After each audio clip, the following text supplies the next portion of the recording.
Bismillah, Assalamualaikum warahmatullahi wabarakatuh. Perkenalkan, nama saya Fatimah Nur Hanifah dari kelas RKS 1B Pagi dengan NIM 43324011050. Di sini saya akan menjalankan tugas dari mata kuliah algoritma pemrograman. Di sini saya telah membuat kode untuk enkripsi dan dekripsi menggunakan Caesar Cipher.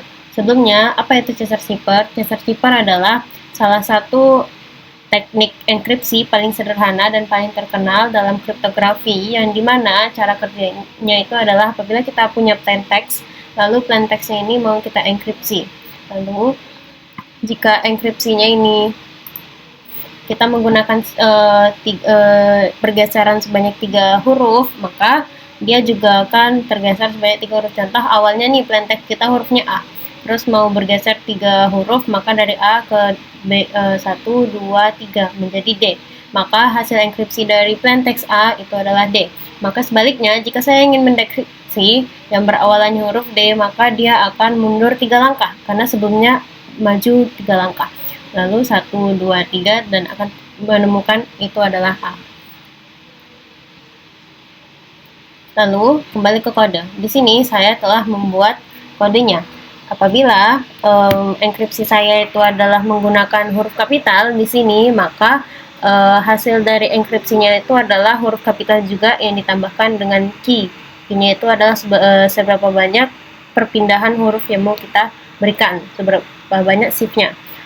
Sama seperti huruf kecil, apabila kita memberikan plain text-nya itu dalam bentuk huruf kecil, maka hasil dari enkripsinya itu juga tetap dalam huruf kecil, ditambahkan dengan key kita atau seberapa banyak shift yang mau kita lakukan. Sama seperti decrypt, cara kerja decrypt yang sudah saya jelaskan di awal, apabila plain text awalnya itu kita geser sebanyak 3 langkah untuk mengenkripsinya, maka tugas dari dekripsi itu adalah kalimat dekripsinya itu dimundurkan sebanyak 3 langkah dengan key yang kita punya. Dan ini hanya berlaku untuk huruf. Apabila di luar huruf, maka dia akan tetap, contoh seperti tanda tanya, atau juga seperti simbol-simbol dan lain-lain. Lalu di sini saya telah memberikan kodenya. Apabila dia membuka file, inilah kodenya.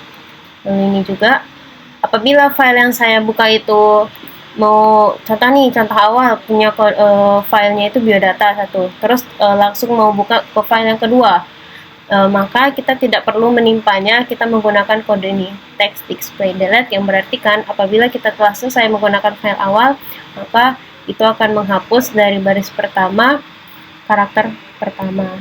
Kenapa di sini 0? Karena indeks dimulai dari 0. Dan apabila salah memasukkan key, yang dimana key-nya itu dalam berbentuk angka atau integer, maka akan muncul kunci harus berupa angka. Ini adalah GUI-nya.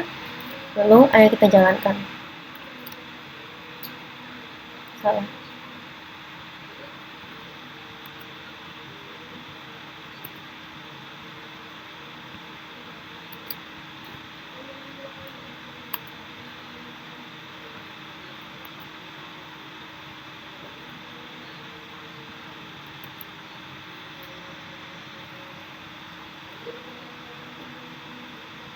Lalu di sini muncullah key-nya. Contoh, saya mau melakukan pergeseran sebanyak 14. Lalu saya memilih filenya yang telah saya siapkan di awal, yaitu biodata. Open. Ini adalah isi file saya. Lalu saya mau mencoba enkripsi, maka inilah hasilnya. Lalu apabila saya mencoba dekripsi, dia akan balik ke plain text awal. Nah, sama seperti yang saya bilang sebelumnya, apabila dia berupa simbol, tanda tanya, berbentuk dan atau strip, maka hasilnya akan tetap sama. Oke, saya ulangi lagi. Nah, hasilnya akan tetap sama, tanda tanya, strip. Namun apabila saya menggunakan huruf kapital, maka dia akan tetap dekripsinya dalam bentuk kapital. Baik, sekian dari saya. Terima kasih banyak. Wassalamualaikum warahmatullahi wabarakatuh.